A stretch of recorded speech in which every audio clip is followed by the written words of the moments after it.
औज़ुबिल्लाहि मिनश्शैतानिर्रजीम बिस्मिल्लाहिर्रहमानिर्रहीम अस्सलामु अलैकुम वरहमतुल्लाहि वबरकातुहू।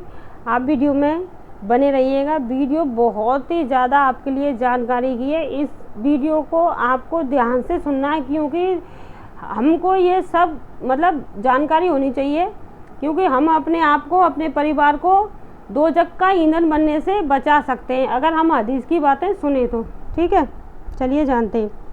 उलमा बिन कसीद कदम शीजा ने हज़रत अली करीमुल्लाह वज़ा का इरशाद नकल किया है कि आपने सहातुल अबवाब 7 दरवाजे के मुताबिक हाथ से इशारा किया। मतलब आपने 7 दरवाजे का इशारा किया ऊपर नीचे करके, फरमाया कि दोज़ख के दरवाजे इस तरह हैं, यानी ऊपर नीचे हैं। इसके इरशाद से भी यही मालूम होता है कि नीचे और जहन्नुम के 7 तबके हैं और हर तबका अलग-अलग दरवाज़ा है। कुरान करीम की ये आयत इन्नल मुनाफिकीना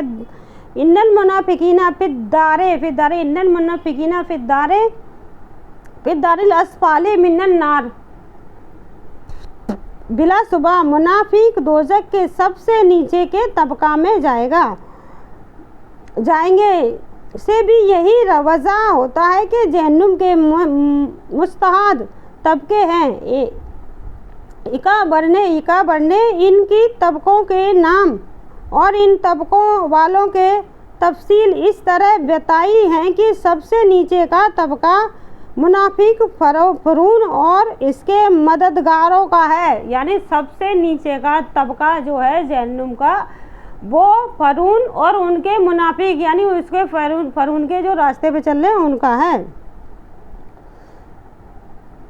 फरून और उसके मददगारों का है, यानी फरून और उसके मददगार जो उसके रास्ते पे चल रहे हैं, मददगारों का है, जिसका नाम या बहा है। और दूसरा तबका जो या बहा के ऊपर है मुशरिकीन के लिए है। तो दूसरा तबका जो है या बाप के ऊपर, वो मुशरिकीन के लिए है, जिसका नाम जहन्नुम है। फिर जहन्नुम के ऊपर तीसरा तबका तस्कर जो लाजहब फरका साबिन के लिए है, जो था चौथा तबका जो सतर्क से ऊपर है नाती है, वो इब्लीस और उसके मुस्तबिक के लिए है, इब्लीस और उसके मुस्तबिकीन के लिए है। और छठा तबका शहर है जो अंसारी के लिए, छठा तबका शहर है जो अंसारी के लिए है। और सबसे ऊपर 7वां तबका जहन्नुम है जो गुनहगार मुसलमानों के लिए है। सबसे ऊपर का तबका जो जहन्नुम है वो गुनहगार मुसलमानों के लिए है। इसी पर पुल सरात कायम की गई है, इसी पर पुल सरात कायम होगी। यानी इसी के ऊपर जो तबका सबसे ऊपर है मुसलमानों के लिए, जो जहन्नुम में जाएंगे, गुनहगार जो मुसलमान हैं उनके लिए जो तबका है, उसी के ऊपर पुल सरात तामील की गई है, तो सरात कायम की गई है। और गोशब तबकात पर लफ्ज़ जहन्नुम का तलाक आया है, लफ्ज़ जहन्नुम का हालाक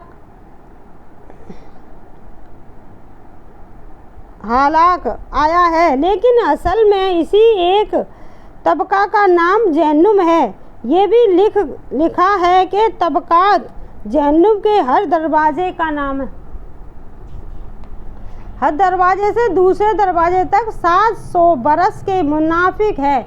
मतलब तबके का जो 7 जो तबके हैं, एक तबके में से निकलकर दूसरे में जब जाएगा तो 700 बरस लग जाएंगे।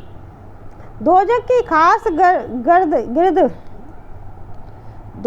खास गिरद रसूल खुदा सल्लल्लाहु अलैहि वसल्लम ने फरमाया, क़यामत के दिन दोज़ख से एक गर्दन निकलेगी,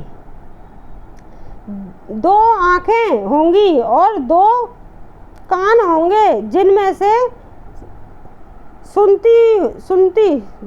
सुनती होगी, और एक ज़बान होगी जिससे बोलती होगी। वो कहेगी, मैं 3 शख्सों पर मुसल्लत की गई हूँ।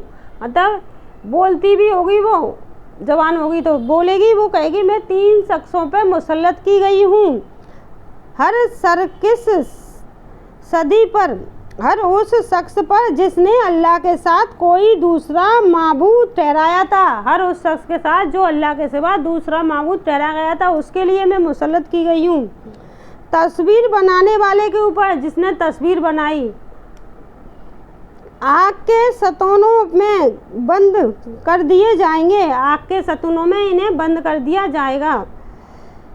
नारुल्लाहिल मुक़द्दतुल्लती तत्तालिहु अलल आफ़ईदा इन्नहा अलैहिम मुशद्ददा फी अमदी मुमद्ददा। यानी इस सूरत का मतलब जानते हैं। खात्मा, सुलगाई हुई अल्लाह की वो आग है जो वो दिलों तक जा पहुँचेगी। वो आग इन पर लंबे सतनों पर बंद कर दी जाएगी, यानी इनको लंबे सतनों में बंद कर दी जाएगी। दुनिया में किसी को आग लगती है तो दिल तक पहुंचने से पहले ही उसकी रूह निकल जाती है। अगर दुनिया में आग लगती है तो उसके दिल तक पहुंचने से पहले ही उसकी रूह निकल जाती है। लेकिन दोजख में चूंकि मौत ही न आएगी तो इसलिए सारे बदन की 7 दिलों पर भी आग चढ़ती बैठी होगी और खूब जलाएगी। आग बंदे को बंद कर दी जाएगी, यानी दोजखियों को दोजख में भर कर आगे से दरवाजे बंद कर दिए जाएंगे, यानी उन दोजखियों को उस दरवाजे बंद कर दिए जाएंगे। और कभी मौत तो आती नहीं है तो वो जलाए जाएंगे, कोई भी चीज, उनका एक भी जिस्म नहीं छोड़ा जाएगा जो ना जले। चूँकि मौत ना आएगी इसलिए सारे बदन को 7 दिलों पर भी आग चढ़ती बैठती होगी और खूब जलाएगी। आग बंद कर दी जाएगी, यानी दोजखियों को दोजख में भर कर आग से दरवाजे बंद कर दिए जाएंगे, क्योंकि इसमें एक को हमेशा रहना होगा, निकलना तो नसीब ही ना होगा, लेकिन निकलना तो नसीब ही नहीं होगा। लंबे सतनों का मतलब ये है कि आग के इतने बड़े साले होंगे कि जैसे सतून होते हैं और दोजखी इसमें बंद होंगे।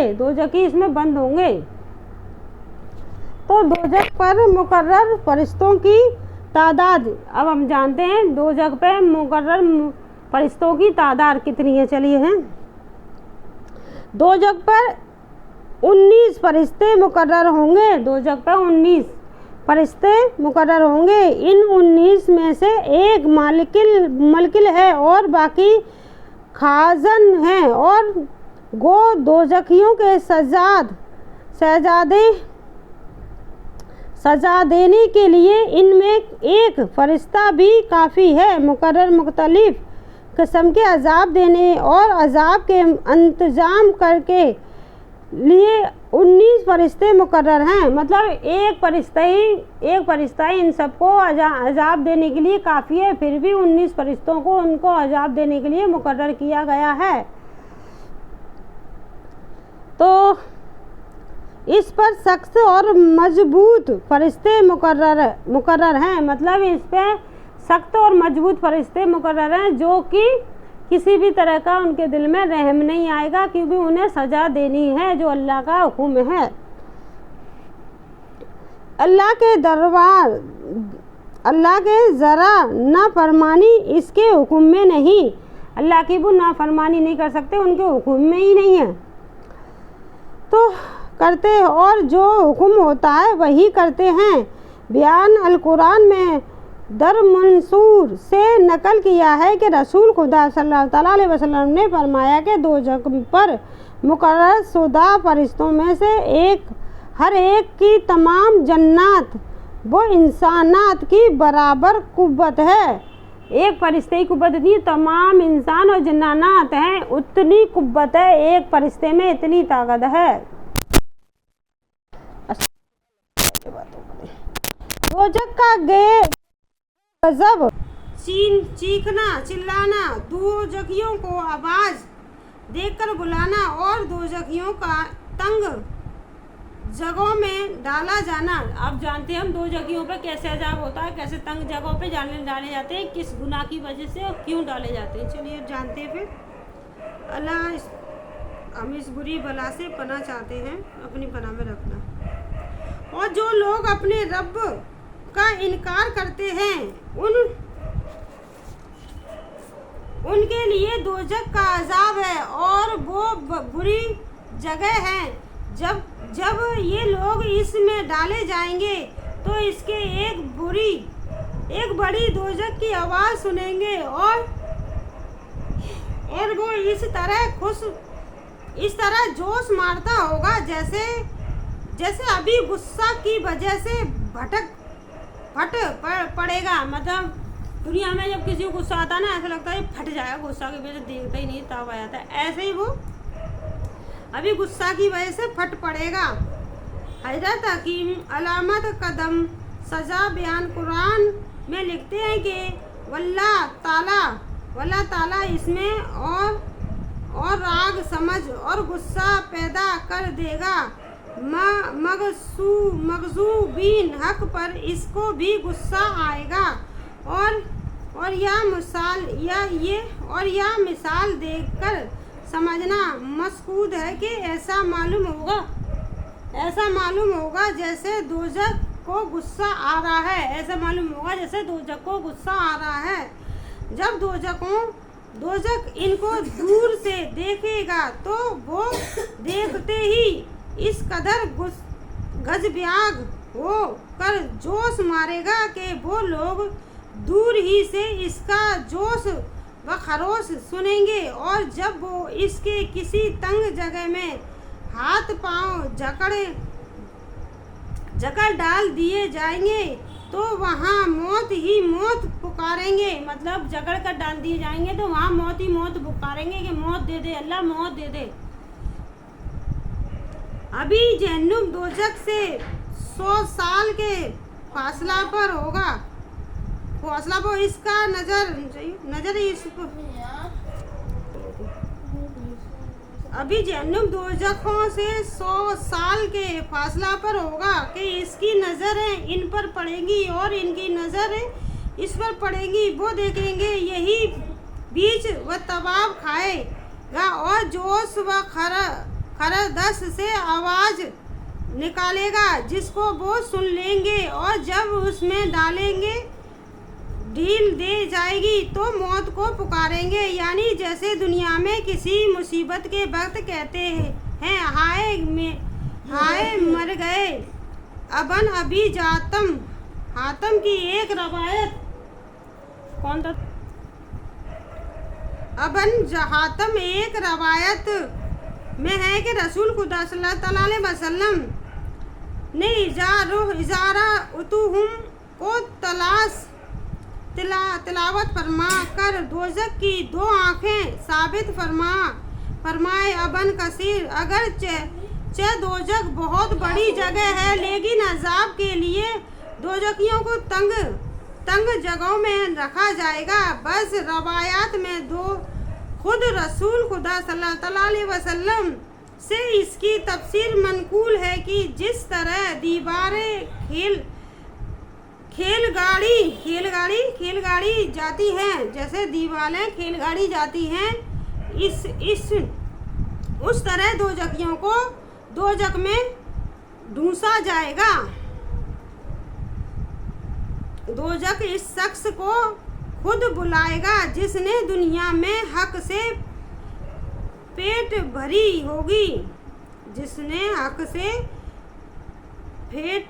फेरी होगी और ताहत से बेरुखी की होगी और माल जमा किया होगा फिर उठा कर रखा होगा। उनको भी अल्लाह ताला दोजख में डालेगा जो गिन के माल को उठा कर रखते हैं। अबन कसीर में है कि जिस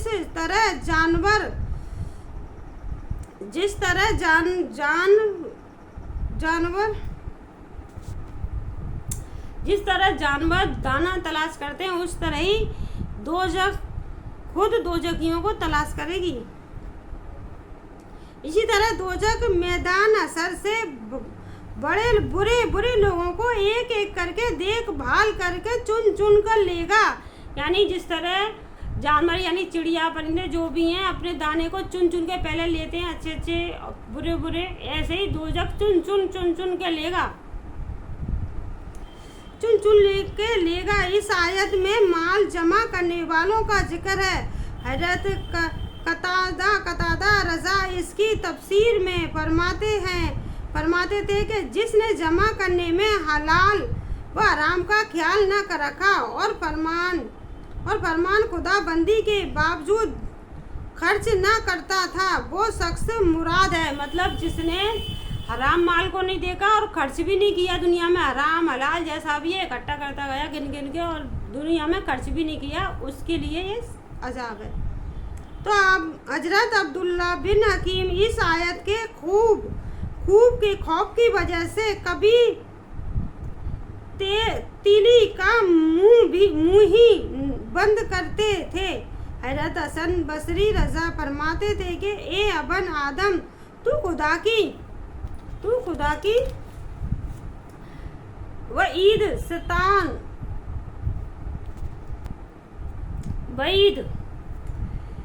सुनता है और फिर माल समेटता है। मतलब पहले सुनता है फिर तू माल समेटता है। और रसूल खुदा सल्लल्लाहु अलैहि वसल्लम ने फरमाया कि क़यामत के दिन इंसान को बकरी की तरह यानी जिल्लत की हालत में लाकर खुदा के सामने खड़ा कर दिया जाएगा।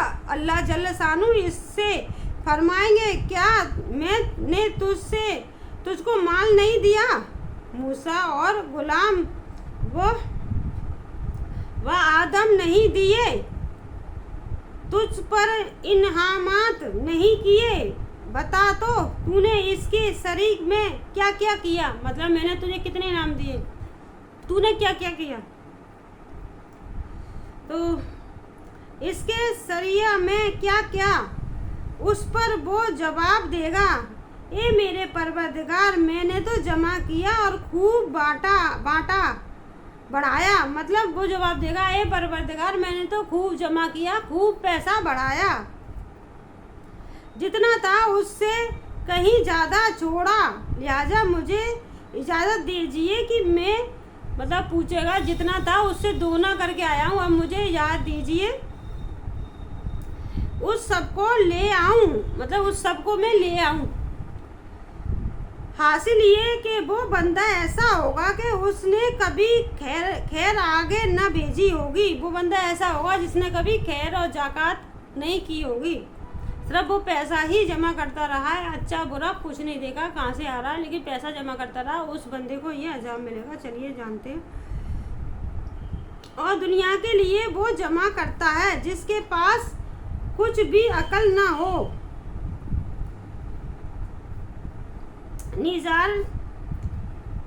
निजार साद फरमाया कि दुनिया उसका घर है जिसका कोई घर नहीं है और उसका माल है जिसका कोई माल नहीं है।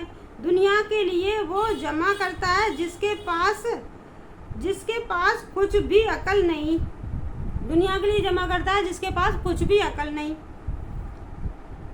ना हो। हाँ, बेहकी ने साहब इला ईमान में मरफुआ हदीस नकल की है कि जब मरने वाला मर जाता है तो फरिश्ते कहते हैं कि इसने आखिरत में क्या भेजा है, और इंसान कहते हैं कि उसने दुनिया में क्या छोड़ा है।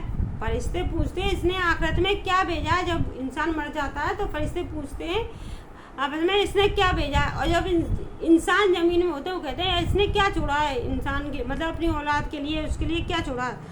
दोजख को लाया जाएगा जिसकी 70,000 बागें होंगी और हर बाग पर 70,000 फरिश्ते मुकर्रर होंगे जो उसको खींच रहे होंगे।